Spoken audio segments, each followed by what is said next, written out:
જે મહાપ્રભુજી 16 ગ્રંથમાં આજ્ઞા કરી કે વિષયાક્રાંત દેહા નામ નાવેશ સર્વથા હરે, જે બળતા ઘરમાં કોઈ રહી ન શકે એમ જેનું હૃદય વિષયોથી બળતું હોય એમાં ઠાકોરજી પણ રહી શકતા નથી. અને એટલા માટે અશુદ્ધ હૃદયમાં પ્રભુ બિરાજતા નથી. અને પ્રભુને તમારા હૃદયમાં પધરાવવું છે તો એ સૌથી પહેલા તમારા હૃદયને શુદ્ધ કરે છે. કારણ કે વિશુદ્ધ સામગ્રી ને સાધન જ ઠાકોરજી અંગીકાર કરે છે. અને અશુદ્ધતા શું છે? લૌકિકતા છે, એ જ અશુદ્ધિ છે. અલૌકિક માર્ગમાં જ્યાં લૌકિકતા છે એ અશુદ્ધિ છે. અને એટલા માટે મહાપ્રભુજીએ સમજાવ્યું, મનુ તે નૈવ લૌકિકમ, અમારા ઠાકોરજી લૌકિક નથી. લૌકિક જાણતા નથી, લૌકિક સમજતા નથી, લૌકિક સાંભળતા નથી. પરમ અલૌકિક છે ઠાકોરજી. અને એટલા માટે ક્યારે પણ ભગવાન માટે કોઈ પણ વસ્તુ, વ્યવહાર કે કોઈ પણ પદાર્થમાં લૌકિક ભાવ ક્યારે નહીં કરવો. સીધી સાદી ભાષામાં સમજાવું ને તો મંદિરમાં જે બુહારીથી, જે સાવરણીથી સફાઈ કરતા હો એને પણ પગ નહીં લગાડો. કારણ કે ભગવત સંબંધી કોઈ પણ વસ્તુ લૌકિક નથી. જેનો એકવાર ભગવત સંબંધ થયો એ વસ્તુ પરમ અલૌકિક હોય છે. અને એટલા માટે અશુદ્ધિ શું છે? તો એમાં કચરો જામી ગયો એ અશુદ્ધિ? એને ધોઈને દરીએ તો ઠાકોરજી અંગીકાર કરી લે? ના. જ્યારે પ્રત્યેક પદાર્થ અને વ્યક્તિ વસ્તુમાં તમારો અલૌકિક ભાવ આવે ત્યારે પ્રભુ એ તમારા દ્વારા અંગીકાર કરે. આ પ્રભુનું છે, પ્રભુ માટે પ્રભુએ મને આપ્યું છે. આવો ભાવ જ્યારે વસ્તુ વ્યક્તિમાં આવે ત્યારે તમારા થકી એ વસ્તુ વ્યક્તિનો પ્રભુ સ્વીકાર કરે. આપણે બ્રહ્મ સંબંધ લઈએ છીએ અને સર્વનું સમર્પણ કરીએ છીએ. અને સમર્પણ કરી એ વસ્તુનો ભગવત સંબંધ સંપાદિત કરીએ છીએ. અને એકવાર જેનો ભગવત સંબંધ સંપાદિત થઈ જાય પછી એ વસ્તુ લૌકિક રહેતી નથી. તમે જારીની બજારમાં ખરીદવા જાઓ, સોનીને ત્યાં ઘસીને જુઓ, ઝોંકીને જુઓ, ભાવતાલ કરો, બધુંય કરો, પણ ઘરે લાવો અને નેવરો લપેટીને જારી ભરી ઠાકોરજી આગળ મૂકો, પછી યમુનાજીનો ભાવ તમને થઈ જાય. ચલો જારીજી પધરાવો, જારીજી અહીંયા બિરાજમાન કરો, પછી જારીજી કરો તમે.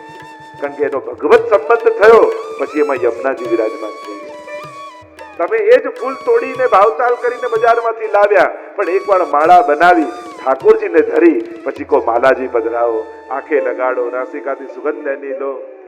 માલાજીનો ભાવ આ વ્રજભક્તોનું સ્વરૂપ. એટલે કે ભગવત સંબંધી દરેક વસ્તુઓ પરમ અલૌકિક છે. એમાં ક્યારેય પણ લૌકિક ભાવ નહીં રાખવો. ઠાકોરજી સંબંધી જે પણ વસ્તુ હોય, એમના ખીલોના હોય, એમની પીછવાઈ હોય, એમનો કંઠપાટ હોય, એમની જારી બંટા, જે કાંઈ પણ ભગવત સંબંધી વસ્તુ છે, મહાપ્રભુજી અને હરિરાયજી આજ્ઞા કરે છે કે આ બધું પરમ અલૌકિક છે. તો ભગવાન જ્યારે તમારા હૃદયમાં પ્રવેશે છે ત્યારે સૌથી પહેલા તમારા હૃદયમાંથી લૌકિક આવેશ લઈ લે.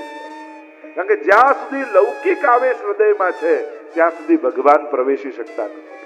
એટલે સૌથી પહેલા હૃદયને શુદ્ધ કરે. અને હૃદયને શુદ્ધ કરવા માટે, અંતઃકરણને પવિત્ર કરવા માટે ભગવાન તમારી લૌકિકતાને હરી લે. વસ્તુઓ ત્યાં ને ત્યાં જ રહે, સંસાર ત્યાં ને ત્યાં જ રહે, પણ તમારા વિચારો બદલાવા લાગે. જો પ્રભુએ કૃપા કરીને આ ઘર આપ્યું છે, જો પ્રભુએ કૃપા કરીને આ પરિવાર આપ્યો છે, અને આટલી અનુકૂળતા પ્રભુએ કરી આપી છે, અને હું આ બધું પ્રભુને ન સમર્પું તો પ્રભુનું મેં રાખી લીધું કહેવાય. આ પ્રભુ માટે તો મળ્યું છે.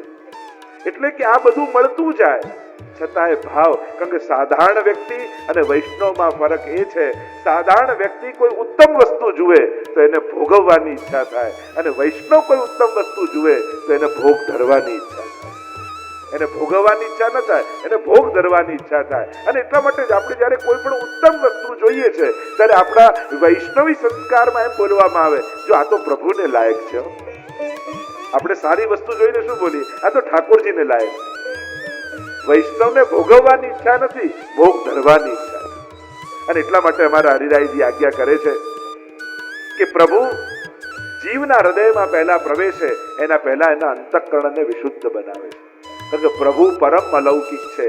અને અલૌકિક હોવાને કારણે એમને લૌકિકતા સમજમાં આવતી નથી. આપણી લૌકિકતા શું છે? અનેક પ્રકારથી આપણે લૌકિક વ્યવહાર ઠાકોરજી જેવો કરવા જઈએ. પહેલો કયો રીતે વ્યવહાર? જો લો, પ્રભુ માના આટલા પાઠ કર્યા અને આટલી સેવા કરી તોય ઠાકોરજી મારી સાથે આમ કરે. આ લૌકિકતા. પ્રભુ વ્યવહારુ નથી, પ્રભુ કૃપાલુ છે. એને તમે લૌકિક વ્યવહારથી ન જોકો. અને ઘણીવાર એવું થાય, આપણને ન થાય ને તો બીજા આવીને આપણી બુદ્ધિ બગાડી જાય. લો, તમે તો આટલી સેવા કરતા તોય તમારી જોડે આમ થયું, એટલે આપણું મન ચકડોળે ચડવા લાગે. લો, તમારી બા તો આટલા પાઠ કરતા અને આટલી સેવા તોય બીમાર પડ્યા. હવે સેવા અને બીમારીને મેળ ક્યાં? શરીર છે, અક્ષરથી શરીર જે નાશવંત છે જ શરીર છે, એનું કોઈ કનેક્શન. પણ લોકો એને લોજિક એવું જોડીને, એટલે સેવા કરનારા મનમાં ચકડોળ ચડે. વાત સાચી, પેલા કાંઈ નથી કરતા ને એને કઈ નથી થતું, અમારા આટલા કરતા તોય બીમાર પડ્યા. આ રીતે સાર કઢાય. સાર એમ કઢાય, બા આટલા બીમાર પડ્યા તોય ઠાકોરજીનું નામ મુખમાંથી જતું નથી, તોય એમની સેવા શ્રદ્ધા ઘટતી નથી. મારે પણ આવી શ્રદ્ધા રાખવી જોઈએ. પ્રેરણા આવી લેવાની હોય. ઊંધી લોકો પ્રેરણા આપે, જો આવી સેવા કરે ને આટલા પાઠ કરે તોય એમને આમ થયું. આ લૌકિકતા છે. પ્રભુને ક્યારે પણ લૌકિક વ્યવહારિક બુદ્ધિથી પ્રભુના સ્વભાવ, સામર્થ્ય, ક્રિયા આ બધાનું મૂલ્યાંકન ક્યારેય નહીં કરે. બીજી વાત, પોતાના કરેલી સેવા, પોતાના કરેલા પાઠ, પોતાના કરેલા સત્કર્મો ક્યારેય ઠાકોરજીને ગણાવવા નહીં. હું તો રોજ આટલા પાઠ કરું તોય મને આમ થયું, હું તો આટલી માળા કરું. ઠાકોરજી કે મેં તને કહ્યું તું કર. આ તો જીવનું કર્તવ્ય છે. અને એટલા માટે પોતાના કરેલી સેવા ક્યારે ઠાકોરજીને ગણાવવી નહીં. કારણ કે આપણી સેવા એ આપણો ઠાકોરજી પર ઉપકાર નથી, પણ ઠાકોરજીનો આપણા પર ઉપકાર છે કે એમણે આપણને આ અવસર આપ્યો છે. સેવા એ પ્રભુનો આપણા પર ઉપકાર છે કે આપણને સેવા કરવાની તક આપે છે, મોકો આપે છે, અવસર આપે છે. તમે બધા પર, તમારા બધા પર ઠાકોરજીની કેટલી કૃપા છે કે તમને પરિવારમાં એવા સંજોગો મળ્યા છે કે તમને ભગવત સેવા કરવાનો અવસર મળે. બધા સેવામાં ઘરમાં કદાચ ના આવતા હોય તો વાંધો નહીં, પણ તમને સેવા કરવા દે છે ને એ પણ ઠાકોરજીની તમારા પર કૃપા જ જાણે કે ચલો હું તો સેવા કરું છું, મને સેવામાં લોકો સહાયક છે, મને કોઈ વિરોધ નથી કરતું, આ ઠાકોરજીની કૃપા છે મારા પર. તો લૌકિકતા પ્રભુને સ્પર્શતી નથી. જ્યાં સુધી બુદ્ધિમાં લૌકિકતા છે ત્યાં સુધી આ બુદ્ધિ પ્રભુનો અનુભવ નહીં કરી શકે. આ હૃદયમાં પ્રભુ પધારી નહીં શકે. મનુષ્ય નૈવ લૌકિકમ, પ્રભુજી કહે છે. અમારા ઠાકોરજી લૌકિક નથી, લૌકિક વ્યવહાર જાણતા નથી, લૌકિક ગણતરી જાણતા નથી. અને એટલા માટે પ્રભુને પરમ અલૌકિક જાણવા, પ્રભુ સંબંધી પ્રત્યેક વસ્તુને પણ અલૌકિક જાણવી. એમનું ખંડપાટ હોય, એમનું સિંહાસન હોય, એમના ખીલોના હોય, આ બધું અલૌકિક ભાવ, એને અલૌકિક ભાવે જોવા. અમારા દામોદરદાસજી મહારાજશ્રીની પ્રસંગમાં આવે છે, મથુરા બિરાજતા, ખંડપાટ પર એક પોપટ હતો, એનો પગ તૂટી ગયેલો, એટલે પડી જાય.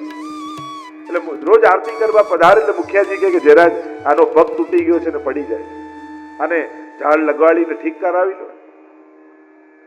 ઠીક છે, કરાવી લઈશું. એક દિવસ ગયો, 2 દિવસ ગયો, 3 દિવસ, રોજ મુખિયાજી કે. ત્રીજા દિવસે પાછા આપ સેવામાં પધાર્યા અને ફરી મુખિયાજીએ પોપટ સુખ આપ્યું કે આનો પગ તૂટી ગયો છે ને પડી જાય છે, તને ઠીક કરાવી લો. અને ત્યારે આપશ્રીએ હાથમાં લીધો સુખ અને આટલું બોલ્યા કે પ્રભુ આ જીવ આપનો છે. અને શુકને કહ્યું કે સુખદેવજી આપની સેવા ઠાકોરજી સુધી પહોંચી ગઈ છે, હવે આપ નિજધામ પધારો. એમ કરીને ચાંદીના શુકને જ્યાં આમ છોડ્યું અને એને પાંખો ફૂટી ગઈ અને ઉડતું ઉડતું લીલામાં પહોંચી ગઈ. અને ત્યારે મુખિયાજીને ખબર પડી કે ભગવત સંબંધી દરેક વસ્તુ પરમ અલૌકિક હોય. ક્યારે પણ ભગવત સંબંધી કોઈ પણ વસ્તુમાં લૌકિકતાનો ભાવ નહીં રાખો, અને પરમ અલૌકિક જાણો. એ ભલે ખીલોના હોય, વસ્ત્રો હોય, એટલે તો આપણે ત્યાં વસ્ત્ર સેવા પણ થાય છે. સ્વયં ઠાકોરજી ના બિરાજતા હોય તો પ્રભુની વસ્ત્રજી, કારણ કે એક વાર ભગવત સંબંધ થયો પછી એ વસ્તુ લૌકિક નથી રહેતી. કારણ કે મર્યાદા માર્ગમાં પ્રભુ સ્વીકાર કરે છે અને પુષ્ટિ માર્ગમાં અંગીકાર કરે છે.